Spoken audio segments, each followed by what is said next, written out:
Israil la ta'buduna illallah wa bil walidaini ihsana wa bil walidaini ihsana wa dzil qurba wal yatama wal masakin wa qulu lin-nasi husna wa qulu lin-nasi husna wa aqimus salata wa atuz zakata summa tawallaitum illa qalilam minkum wa antum mu'ridun. Dan ingatlah ketika kami mengambil janji dari Bani Israel, janganlah kamu menyembah selain Allah, dan berbuat kebaikanlah kepada ibu bapak, ya orang tua. Berbuat baik juga kepada kaum kerabat, saudara-saudara. Berbuat baik juga kepada anak-anak yatim, dan berbuat baik juga kepada orang-orang miskin, serta ucapkanlah kata-kata yang baik kepada manusia. Wa qulu lin-nasi husna, ini syaratnya. Aqimis sholat, dirikanlah sholat, wa atuz zakah, dan tunaikanlah zakat. Kemudian kamu tidak memenuhi janji itu kecuali sebagian kecil daripada kamu, dan kamu selalu berpaling, artinya tidak mematuhi apa yang disebutkan oleh Allah Ta'ala yang dimintai. Kaum Bani Israil itu diminta supaya memenuhi yang tadi disebutkan, tapi mereka ternyata menolaknya. Tapi hanya sebagian kecil saja yang menurutinya.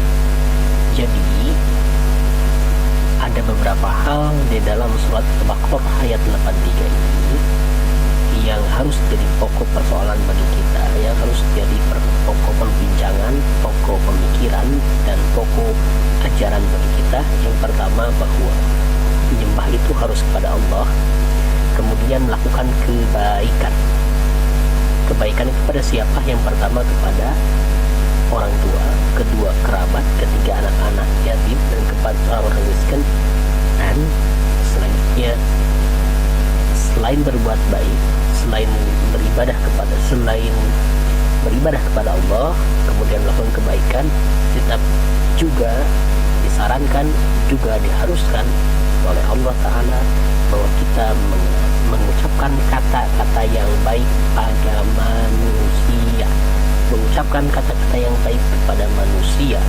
Sasarannya itu dalam Al-Qur'annya wa qulu lin-nasi husna. Kemudian selain dari itu kita harus melakukan sholat dan membayar zakat.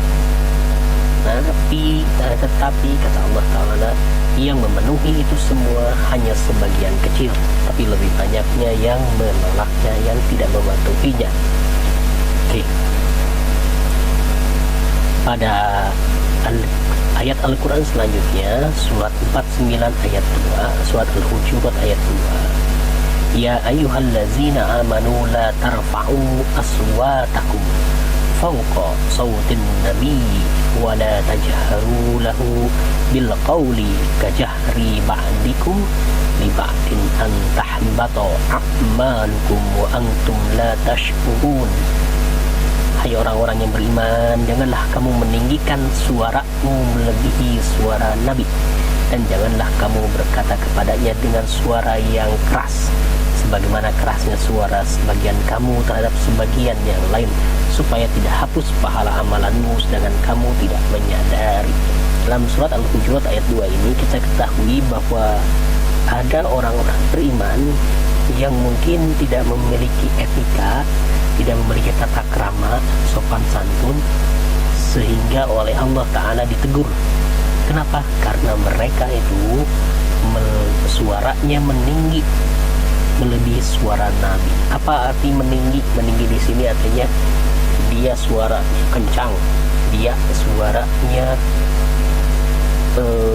kalau berdebat itu ingin menang, kalau berdiskusi ngobrol itu ingin menang, tidak mau kalah, meninggi. Dia mungkin marah, dengan selalu marah dan sebagainya. Dan janganlah kamu berkata kepadanya dengan suara yang keras. Jadi di antara dahulu kala antara orang Islam ada juga yang bersuara dengan cukup keras memanggil Nabi itu. Ya, jadi seperti menyamakan antara panggilan dia dengan panggilan dia kepada temannya, dan juga digunakan panggilan dia kepada temannya itu dengan panggilan kepada Nabi Muhammad SAW. Harusnya tidak demikian, harusnya lemah lembut dan sebagainya. Kalau itu dilakukan maka akan terhapus pahalanya, katanya begitu. Sedangkan kamu tidak menyadari. Ayat selanjutnya yang perlu kita pelajari masih di Al-Hujurat ayat 3 dan 4 sekarang. Innal ladzina yaghudduna aswatahum inda Rasulillah ulaika alladzina imtahanallahu qulubahum bittaqwa lahum maghfiratu wa ajrun azim. Sesungguhnya orang yang merendahkan suaranya di sisi Allah, di sisi Rasulullah, mereka itulah orang-orang yang telah diuji hati mereka oleh Allah untuk bertakwa. Bagi mereka ampunan pahala yang besar. Nah, ini kebalikannya dengan tadi yang surat Al-Hujurat ayat 2. Jadi orang-orang yang berkeras, suaranya keras melebihi Nabi, atau yang ingin menang ketika diskusi dengan Nabi, kemudian juga yang tidak, suaranya tidak tenang, tidak sangat menggebu-gebu, atau misalkan merendahkan Nabi dan sebagainya, itu dianggap sesuatu yang tidak baik, karena memang tidak baik secara etika, secara kultur, secara budaya juga. Nah, dan di sini dibandingkan dengan suara yang merendah. Jadi kalau kita merendahkan suara kita rendah, kemudian juga kata-katanya tidak menyakitkan dan sebagainya, atau membuatnya orang tenang, lembut dan sebagainya, maka itu yang dianggap sebagai bagian dari orang yang bertakwa. Dan mereka itu yang merendahkan suaranya, yang tenang, yang tidak keras, maka dia yang akan dapat pahala dan ampunan dari Allah Ta'ala. Nah, dari ayat Al-Hujurat ayat 2 dan 3 itu kita bisa ketahui ada etika dalam berkomunikasi dan bicara, yaitu pertama, bahwa kita harus merendahkan suara kita di hadapan orang yang mulia, orang tua misalkan, begitu ya, tidak boleh keras. Selanjutnya 49 ayat 4 Al-Hujurat ayat 4, innal ladzina yunadunaka min wara'il hujurat aksaruhum la ya'qilun. Sesungguhnya orang-orang yang memanggil kamu dari luar kamarmu, kebanyakan mereka tidak mengerti. Jadi dahulu kala ada ketika memanggil Nabi itu teriak-teriak dari luar, sementara Nabi sedang istirahat dan sebagainya. Jadi cara manusiawi memang terganggu, dan itu perbuatan yang tidak baik. Artinya dia tidak tahu etika, harusnya memanggil itu dengan suara rendah, atau juga tahu bahwa misalkan kalau lagi tidur jangan diganggu dan sebagainya.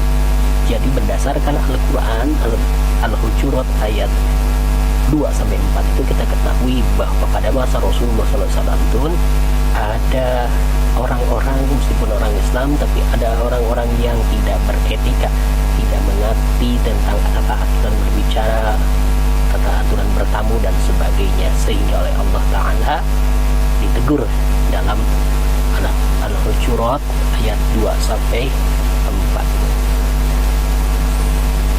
Nah, apa itu tata krama? Tata krama itu norma atau aturan yang disepakati di dalam pergaulan antar manusia dan dilakukan oleh siapapun dimanapun sejak kita masih kecil hingga sekarang. Nah, tadi di dalam Al-Quran disebutkan bahwa perilaku keras, perilaku mengganggu, memanggil-manggil ketika orang lagi istirahat seperti Rasulullah SAW di rumah, kemudian panggil-panggil dengan teriakan, itu bagian dari norma yang buruk, norma yang rendah, sehingga harusnya dia mematuhi, mengetahui aturan yang berlaku. Harusnya dia memuliakan Rasulullah SAW dengan suara yang rendah. Nah, aturannya seperti itu, harusnya dia ketika bicara kepada Nabi suaranya tidak keras dan meninggi, tetapi harus penuh lembah lembut, penuh ketenangan, tidak tinggi tapi rendah suaranya. Nah, tidak tinggi, tidak keras, itu bagian dari tata krama, atau dalam istilah lain disebut dengan adab.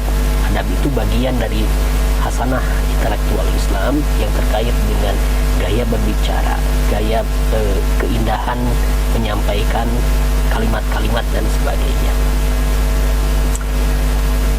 Tata krama, sikap, artinya sikap, perilaku, tutur kata yang baik dalam kehidupan sehari-hari sesuai dengan norma setempat dan syariat Islam.